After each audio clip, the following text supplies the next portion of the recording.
Bom dia, está no ar o Tarobá Cidade. Hoje é o Dia Mundial de Combate à Asma e a gente preparou uma entrevista ao vivo no estúdio sobre isso. Você sabe o que é a Síndrome do Intestino Irritado? Hoje é comemorado o Dia Internacional da Língua Portuguesa. E ainda dicas de moda, dança e muito mais. Pode parar tudo o que você está fazendo, porque o Tarobá Cidade começa agora. A Secretaria Municipal de Saúde atualizou na noite de ontem os números de coronavírus em Londrina. O cenário praticamente não mudou nas últimas 24 horas na cidade. Não tem óbitos registrados já há 9 dias. O último registro foi no dia 26, quando 3 moradores da cidade morreram por Covid-19. São 108 confirmações da doença. Dos infectados, 72 já se recuperaram e são considerados curados. 9 continuam internados em unidades hospitalares, sendo 3 na UTI e 6 na enfermaria. 14 continuam em isolamento domiciliar e 13 morreram. O levantamento aponta que são 57 mulheres e 51 homens que contraíram o coronavírus na cidade. Ainda 30 doentes aguardam resultados de exames laboratoriais e são considerados suspeitos. Até o momento, 926 testes apresentaram resultado negativo e foram descartados. A gente já está cansado de saber que para se proteger e evitar a propagação do coronavírus, a gente precisa cobrir o nariz e a boca com lenço ou com cotovelo, ao tossir ou espirrar, não tocar no rosto, manter uma distância segura das pessoas, até evitar sair de casa. E principalmente lavar as mãos e, quando não for possível, usar o álcool gel. Mas será que a gente está lavando as mãos corretamente? A estudante de nutrição, Joana Panissa, ela fez uma experiência e compartilha agora com a gente. Olá, hoje eu vim fazer um vídeo de orientação, porque muitas vezes a gente acha que está lavando a mão corretamente. E mais que nunca neste momento, um dos fatores mais importantes é a higiene da nossa mão, né? É espirrar aqui, tossir aqui, quanto menos coisas você relar, é melhor. Sempre estar protegido, lavar bem as mãos, passar álcool em gel, se puder usar máscaras, tá bom? Então vamos ensinar como lavar as mãos. Eu vou fazer uma simulação com tinta, eu coloquei uma luva e vou colocar como que a maioria das pessoas lavam a mão. Então ela vai lá, ela coloca o sabão, né? Aí ela faz assim, enxágua. E ela está com a mão lavada por inteiro? Ela não está com a mão lavada. Você vê que tem várias regiões. Aí ela esfrega assim, faz assim. E ficou o quê? Muitas partes ainda sem lavar, tá? Como vocês podem ver aqui na luva. Então, agora eu vou trocar, vou descartar essa luva. A gente vai pôr o sabão na mão e vai começar a lavar as mãos assim, ó. Aí, nós vamos entrar dentro dos dedos, né? Depois, a gente vai vir em cima, ó.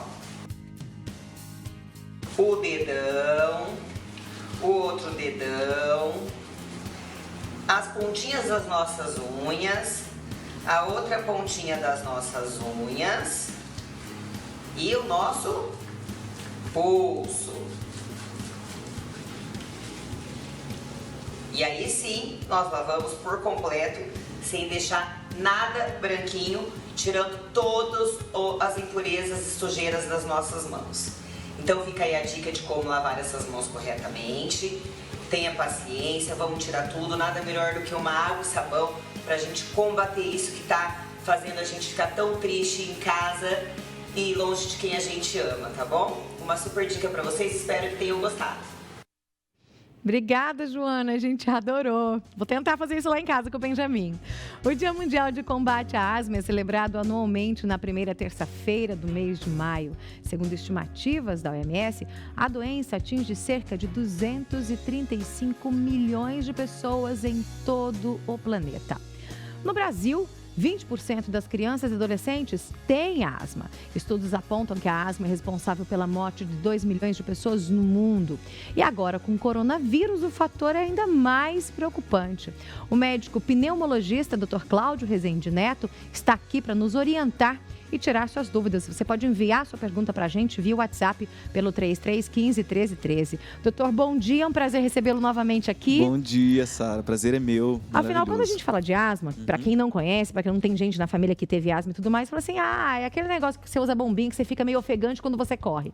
Não é bem assim, não é bem só isso. Não é só isso. A asma, Sara, é uma doença inflamatória crônica das vias aéreas. Tá. Então, os canudinhos que carregam ar no nosso pulmão, eles se inflamam e se fecham. Então, a via aérea, ao invés de ficar livre, ela fica mais constrita, fica mais difícil de o ar transitar pela via aérea. Então, a pessoa enche o peito de ar e tem dificuldade para soltar o ar. Então, ela fica hiper insuflada. Mas e por que isso acontece? Isso acontece, é uma doença assim, é uma doença multifatorial, por questões ambientais, por questões genéticas.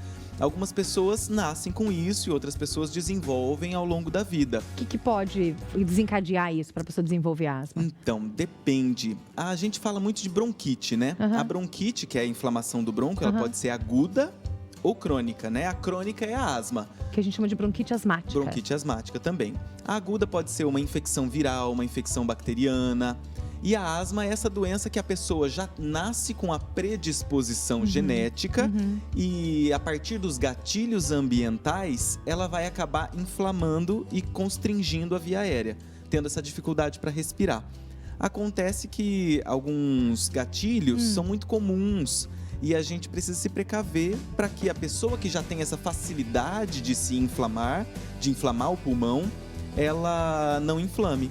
Por exemplo, troca rápida de temperatura. Eu estou no banho quente e saio no vento gelado.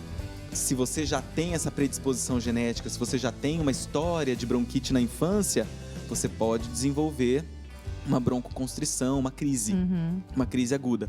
Ou então os pacientes que já são asmáticos, estão andando no calçadão no calor e entra na agência bancária gelada, mudança brusca de temperatura. Pode desencadear uma crise ali na hora. Pode desencadear uma crise em quem já tem a doença. Tá bom? Ou em quem tem essa predisposição. Isso. Se você tiver alguma dúvida, você pode enviá-la aqui para mim pelo 3315-1313 ou então pelo nosso Facebook. A gente já tem perguntas, doutor Cláudio. Vamos lá. É a Samira Fade do Jardim Morumbi. Tá. Asma mal curada pode virar pneumonia? Samira, a gente tem um conceito, é muito importante essa pergunta maravilhosa, de que asma não tem cura. Asma é uma doença crônica. Então, assim, essa história de asma mal curada, é isso que a gente precisa tirar da população. Asma não tem cura, é igual não diabetes, igual hipertensão. Só controle, você consegue controlar. Isso, ou então era uma asma na infância que melhorou na vida adulta, porque ia já melhorar, porque o pulmão cresceu, junto com a pessoa que cresce em estatura. Ou então é uma asma que com o uso das medicações, trouxe algumas aqui para mostrar, as medicações inalatórias, você consegue um controle, mas não uma cura. Olha essa figura, que bacana. O que são essas imagens, doutor? Essa imagem é um corte esquemático só dos canudinhos que levam ar nos nossos pulmões, dos brônquios. Então a via respiratória, a primeira dali da esquerda, é uma via respiratória normal e daí mostra uma via respiratória mais inflamada. Então a parede fica mais grossa, o lúmen, que é essa parte de dentro do canudinho por onde corre o ar, fica menor. Tá vendo nessa primeira daqui da direita, que é a via aérea mais inflamada, o lúmen tá menor, tem catarro dentro, então é uma via aérea mais inflamada. E para isso a gente pode usar medicações inalatórias. Você aspira a medicação e ele vai lá no fundinho do brônquio e desinflama. Isso. Como se fosse uma loção, um creme que você passa por dentro do pulmão e vai desinflamar e abrir. Essa é uma outra imagem esquemática também, muito bacana, parecida com aquela primeira. Muito legal. Então a gente pode ter um recém-nascido, um bebê com asma? Pode ter. E como um que bebê a gente chiador. vai... Quando ele tá com aquele chiadinho? Um chiado no peito. Quando ele respira, parece um gatinho, né? Isso, tem aquele barulho. A hora que o bebê expira, a hora que ele sopra o ar, faz o assovio. O assovio. E aí que a gente vai conseguir diagnosticar, e obviamente, através de um médico, levando no pediatra. Isso, o pediatra vai fazer o diagnóstico de bebê chiador. A partir de uma certa idade já dá para falar assim, não, isso aqui não é só bebê chiador, não foi uma bronquite da infância, uma coisa aguda, é uma coisa crônica que vai ficar e vai precisar de medicações inalatórias. A asma pode levar a óbito? Ela pode matar? Sim, muito, com certeza. A asma é causa de óbito, causa de morte. Em que situações, que circunstâncias? Por exemplo, vou dar um exemplo, a apresentadora Fernanda Young, né, da MTV, ela estava na zona rural, no sítio, acho que era dela, e ela era asmática, acabou que teve uma crise e não deu tempo de chegar na cidade, no hospital, para se tratar. A crise de asma, então o paciente já tem o pulmão muito inflamado. Se ele entra em contato com algum gatilho, uma queimada, um animal, um pelo, um pólen, muito comum, né? Agora no outono, algumas plantas que soltam pólen também. Se ela entra em contato com algum gatilho, aquele pulmão que já está inflamado, fecha. A pessoa não consegue ventilar e morre por causa de asma. A asma é causa de morte. Deus, então é muito sério Uma mesmo, doença gente. Por séria, isso que grave. as pessoas levam, né, essa bombinha sempre no bolso. Sim. Quem tem asma tem que estar sempre. E você trouxe algumas, né, Trouxe doutor? alguns, tem vários modelos. Na verdade, o seu médico vai escolher qual é o melhor dispositivo e qual é a melhor medicação. As mais comuns são essas daqui que a gente conhece, né? Vou dar uma pra você. Pode usar? Pode Sério? usar. Posso usar? Pode usar. Mas não vai dar nada, nenhum efeito Não, colateral. não Eu vai tô dar com medo nada. de efeitos colaterais, né, Não, Kelly? pode ficar tranquila. Tá, então eu tiro aqui? Então, assim, primeiro você tem que tirar a tampinha. Tá. Essa Então, tampinha, tirar. pode tirar. Mas o que tem aqui dentro? Aí tem um broncodilatador, uma medicação que vai abrir os seus pulmões. Tá. Pra quem tem asma vai ser bom, porque nesse momento vai estar tudo constrito. Então Isso, na precisaria hora abrir da pra ela crise, poder respirar. Ele abre. No meu isso. caso, não vai fazer nada. Não, no seu caso não vai ter efeito nenhum. Eu tenho que colocar na boca? Não é assim que todo mundo usa errado, Não, Sara. não é assim? Não é assim. Primeiro que a gente, ó, esse aqui eu vou mostrar, ó, quando você aperta, ele sai um jato, uma fumacinha, não sei se pela tela dá pra ver. Vai, de novo. Ó. Tá. É uma fumacinha e essa fumacinha tem que chegar lá na via aérea. Ah, Você tem que segurar com o dedo embaixo, 2 dedos em cima. dedo embaixo. Postura bem correta ou em pé. Tem que chacoalhar. Se você não chacoalha a bombinha por 5 segundos, só sai 30% da dose.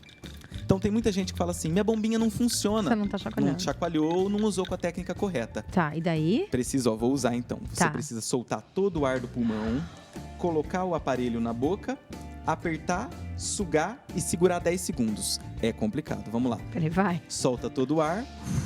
Vou usar também. Na hora que o pulmão tá vazio, coloco na boca, aperto, chupo e conto 10 segundos. Boca bem fechadinho no aparelho.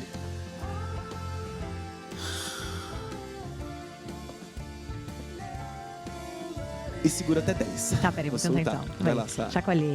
Isso. Expirei. Respira pra fora, solta todo o ar do pulmão, coloca bem fechadinho na boca, aperta e chupa. 1, 2, 3, 4, segura até 10. Você já não vai precisar agora. Muito bem. Dá pra corrigir a técnica no consultório do médico, ele vai explicar, vai ter bastante paciência. Cheirinho gostoso. Sentir o gosto do remédio? Aham. Então você usou errado, porque não é pra ele ficar na língua. É sério? Sério, é pra ele ir lá pra Esse via aqui você já aérea mínima. perdeu, né? Esse pode ficar pra você. Obrigada, ganhei uma bombinha. E essas medicações são muito efetivas. Tem medicações que são como se fossem comprimidinhos. E dentro do... Esse não é de tomar. É um comprimidinho que dentro tem um pozinho. Deixa eu mostrar aqui. É um pó. E o que faz com esse pozinho, Não doutor? é pra tomar pela boca. Alguns pacientes o médico prescreve, às vezes não explica como é que usou. Mas o que faz? Você vai colocar dentro de um dispositivo. Ah, O dispositivo vai quebrar a cápsula e você vai inalar para dentro do pulmão e mesma segurar forma. 10 segundos. Da mesma forma, do mesmo jeito. Tá. Daí o médico vai escolher se... deixa eu mostrar o dispositivo Mostra aqui. o dispositivo. Esse é um dos tipos, tem vários Como é que modelos. abre aqui? Esse daí, esse gira assim.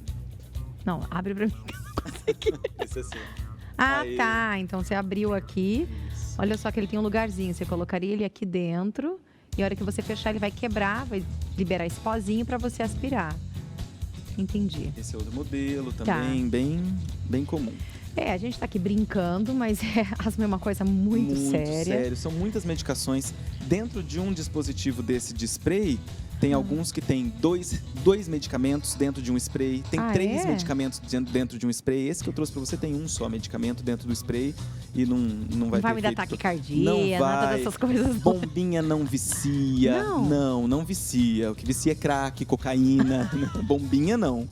Bombinha não engorda. O que engorda é leite condensado, bolo.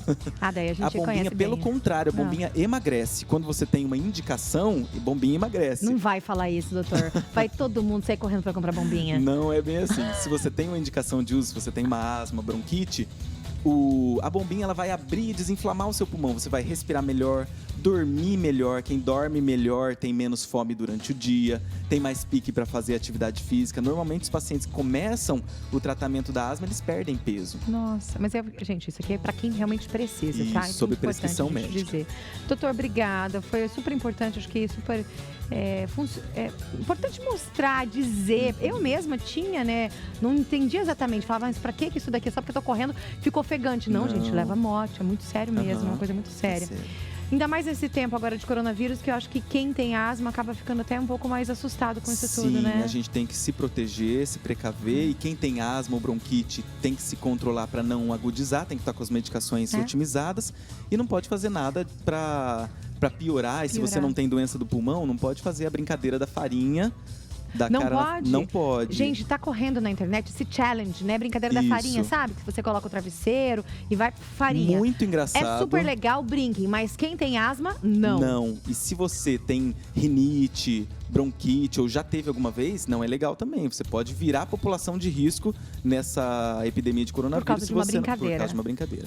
Tá muito certo. sério. Obrigada, doutor Cláudio Rezende. Foi um prazer recebê-lo aqui. Obrigada mesmo. Obrigado, Sara. Obrigado, prazer enorme. Eu vou pro intervalo rapidinho e já eu volto com um bate-papo com a nutricionista Priscila Teixeira sobre síndrome do intestino irritado. Intervalo rapidíssimo, eu volto já.